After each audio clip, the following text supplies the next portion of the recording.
It is a late morning, Sunday morning in July, towards the end of July. And if you're here for a garden tour this week. I'm gonna be honest, half of the garden has gone to the weeds and it's gonna stay that way. And I'm gonna show you that in just a second.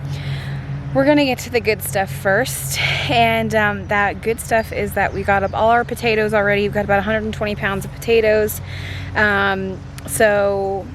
I'll show you that, some tomatoes. We'll talk about the tomatoes real quick and then I'll show you the rest of the garden, which is just insanity.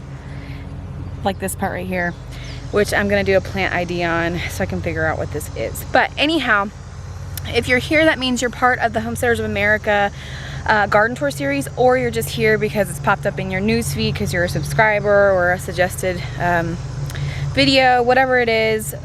Thank you for being here. Consider subscribing if you haven't already. And I am doing this in collaboration with the Homesteaders of America channel this week, where you can find all kinds of other collaborators on a garden tour series this week. So check out the link in the description below to see the playlist and all the other collaborators this week. And let's get started.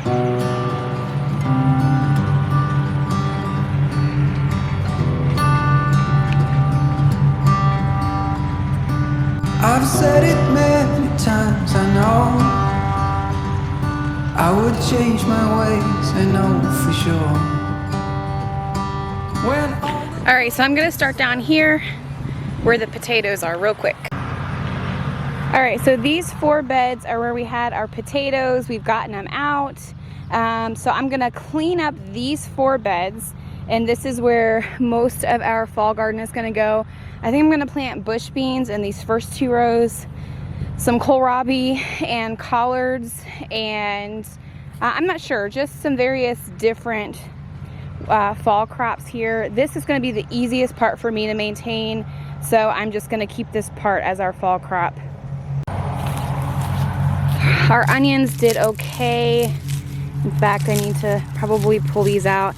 These are not nearly as big as I thought they were going to be at all, but I mean, we do have some weeds, and that does play a really major role in this whole thing. So you know your onions are ready when this happens. When they fold over right here, I don't even know if you can see that or not. When they fold over right here like this, they're ready to pull up. So these are just mediocre onions. They're small, but they're still onions, so we'll still take them.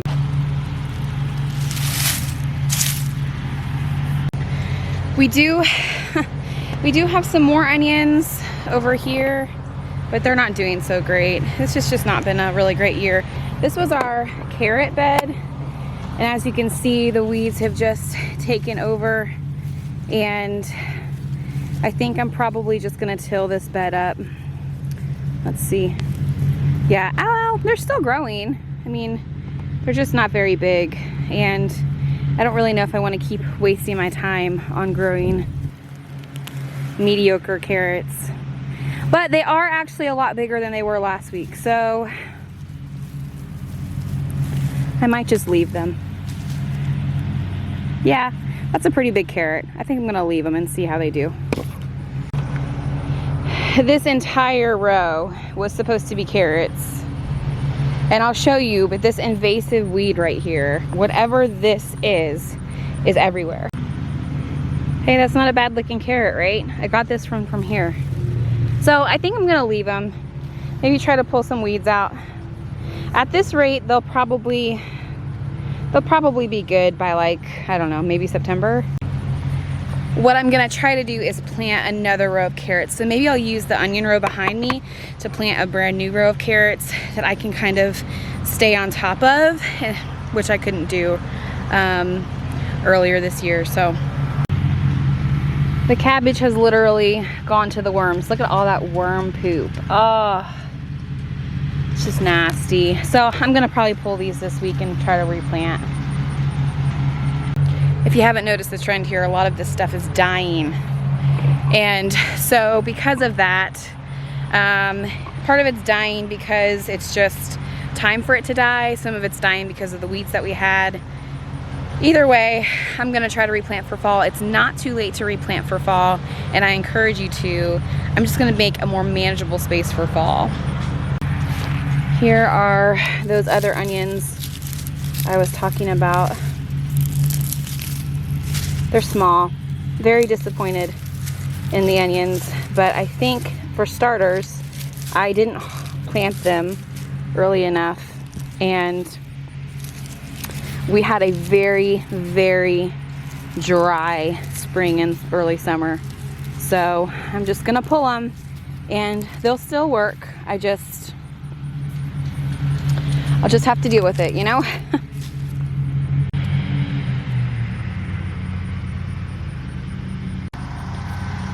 So out of everything this year, our pepper plants have done really good, but they are starting to die down now. And part of it's due to lack of water, but also because they've really done great this year. I'm gonna come back and harvest these. All of the, I mean, they're just loaded with peppers. It's pretty incredible.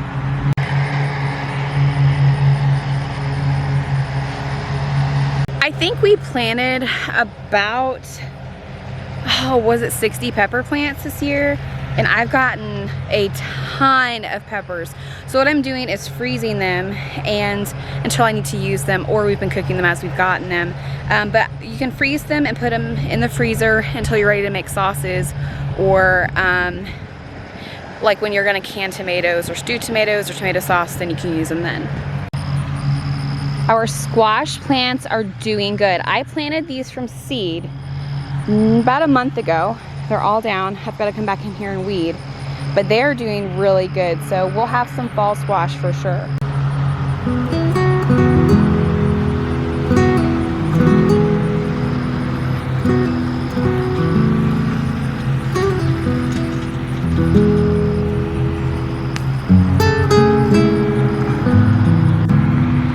All right, so I've got a love-hate relationship with our tomato plants this year. If you remember, I had like 75 tomato plants that I was able to plant, between 75 and 80. Some of them are determinate, some of them are indeterminate. These right here are determinate. You can see that they're starting to die off. They will set their fruit, and then the plant will start to die and the fruit will start to ripen. It's generally how it works. So a lot of these I'm gonna be ripping up out of the ground soon. But do you see these yellow spots on this tomato? These yellow spots are what we've been dealing with, and it's stink bugs. I've never in all of my gardening years had to deal with stink bugs. And what they do is, for every little spot that you see on this tomato, they take their little mouth and they go into the tomato, whether when it's green or red, normally when it's green and it's growing, and they eat the juice and the meat out of the tomato. And it leaves these little yellow marks on them. And you can still eat it, but it does jeopardize the quality of your tomato. And I've been running into that big time this year. I've had tomatoes just rot on the vine even well before they're due to ripen. I mean, like this, and be rotten. So we're dealing with that this year. I would say I've probably gotten a good bushel out of these tomatoes so far, but that's not near what I should be getting out of 75 tomato plants. So we'll see. Between the stink bugs and the hornworms and the weeds, it's just been a bad tomato year. And I'm really bummed about that, because that was the one crop I really wanted to pull from this year, but we'll have better luck next time. I'm okay with though. I mean, a bushel is good. It's more than I've ever gotten from tomatoes. So I think we'll probably get another bushel, and that's about it. So I planted this tomato this year. It's called Sun Peach, and it literally has a skin like a peach. I've never met a tomato I don't like, but I don't like these tomatoes. I don't know if it's the growing year that we've had and it's just made them kind of meh. They grow really well, but like I haven't had any issues with these tomatoes, but I don't like how they taste. And so I am still I'm canning them in jars with other tomatoes just because they are kind of meaty, but I won't be growing these next year.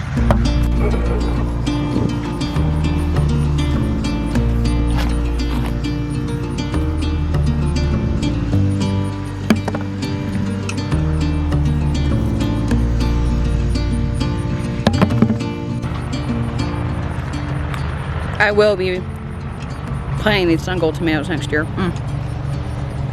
They're like candy. It's so good.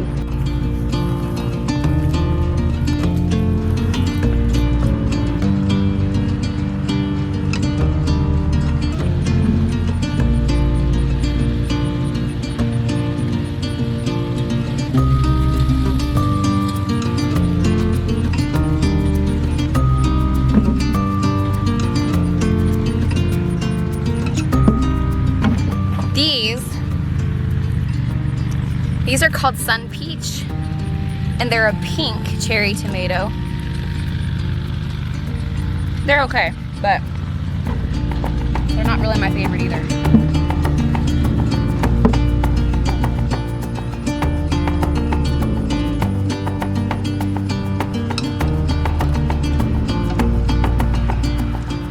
So here's another issue. Do you see this blue, black tinge on these tomato plants?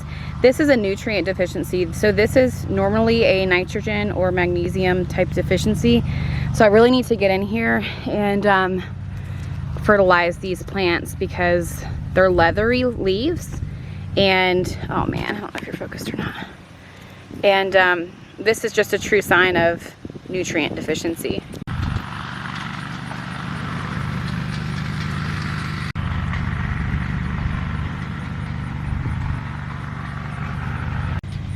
So, let me see if I can get into focus here. So behind me here is one of two, here's the other one, of my giant sunflowers. And I cannot wait for them to bloom. One is getting ready to open up, which I thought was kind of too soon. It's supposed to get a lot bigger, but we'll see. I'm just excited for them to open. So here's an example of, this is an Amish paste tomato. I'm gonna come back tomorrow and get these, but look at all these bugs. There's stink bugs everywhere. I guarantee you when I come back tomorrow, this will be rotten. This is what continues to happen with them. This is a mortgage lifter. I'm gonna go ahead and pull it because it's got some stuff on the bottom, and I'll let it sit in the sunny window and it'll be fine. Here's another, oh geez. See, that was another example of an Amish paste tomato that was just eaten and it fell right off. So this is the part of the garden that's gone to this weed. Whatever this weed is, look, it's literally, looks like I'm growing pot. I'm not even kidding you. I don't know what this is, but I have a plant ID app that I'm gonna use while I'm here. And I don't know if it'll pick up while I'm here, but I'm gonna use it and see what it is because it's very obviously invasive. This is supposed to be where my green beans were. They never came up. I planted green beans twice. They never came up. So I have no idea what's going on with that, but other than all of these weeds, it's ridiculous. It's really weird. Last but not least is the sweet potato vines. They're doing really good in these 2 rows, and we'll probably get some sweet potatoes this fall.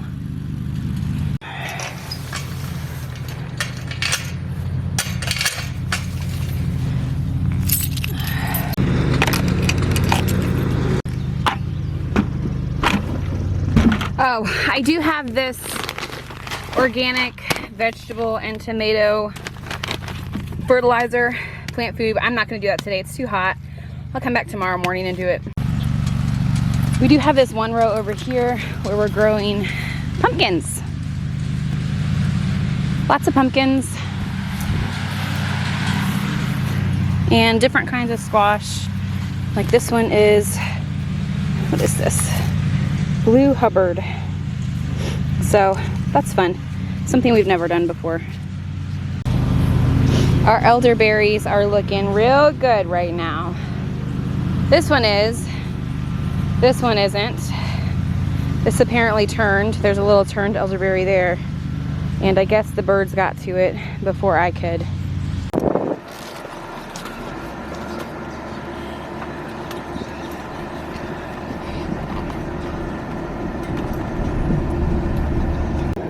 For those of you who might not know, we are on 5 acres here in Virginia. This property is 5 acres.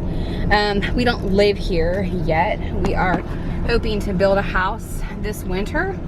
Originally we were gonna build a house this spring or summer, but with COVID, it's kind of impossible. Number one, getting a loan is impossible. Before I forget, there's an elderberry bush up here too that is really nice. I don't know if you can see it or not, but it's got some berries on it, but it's not quite ready yet. But anyhow, so we have that, and we also live on a 1/2 acre. We live currently on a 1/2 acre. Hold on, I've got to put this barrier back up. All right, as I was saying, we have a barrier I have to put up because we have strange peoples coming in and out of this property sometimes. Oh, the barrier was stuck to, it's a rope. It was stuck to my car. And I pulled it, ripped it right in half. Darn it. Anyhow, so we are going back and forth between these two properties, and it has been difficult. So the weeds have been hard to keep up with. It's just been hard going between two properties, even though it's not that far from us. It's only like a mile and a half up the road from us. It's still been difficult. And so that's kind of why we have the weed issue and everything else going on. It's hard when you don't garden where you are. Now, I do have some things that I am doing at the house, like herbs and things like that. But that's gonna be about it that I'm doing this year on our current property where we live. So, yeah, it's been interesting, and that's the garden tour for this week. The good, the bad, and the ugly. But I thought it would just, you'd like to see it once again because a lot of you like to follow along. So what I'll do if I don't get a good harvest out of what I've planted, then I will go to the local orchard and I will get, do I have mascara all under my eye? Yes, I do, you guys. Why didn't you tell me that? Look like a homeless person. So if I don't get a lot, then I'll go to the local orchard and I will get bushels of tomatoes and beans and stuff there, which are really fairly cheap. But I really wanted to try this year at the property, see what I could do. So this is my first year there. I didn't have high expectations. I didn't know what would happen. So now I know. And hopefully next year we will be there. Hopefully this spring we'll be there, this coming spring. I don't know. We don't know what the world's gonna do. But once we're there, I think we'll have a better experience there and we'll be able to garden a lot. And plus, it's tough. It's really tough gardening with a baby when you don't have, you know, a lot, when it's just you doing it. So thankfully my mother-in-law has watched him a few days and that has been a really big help. But you know, it's not really her responsibility either. So it's been really hot, and I know he's thankful for not being out there in the garden. So, all right, guys, that's it for the garden tour this week. I hope that you enjoyed it just that quickly. I am home. So see, it's only a mile and a half up the road for me. But definitely remember to check out all the other collaborators in this week's garden tour series for the Homesteaders of America YouTube channel. And until next time, happy homesteading.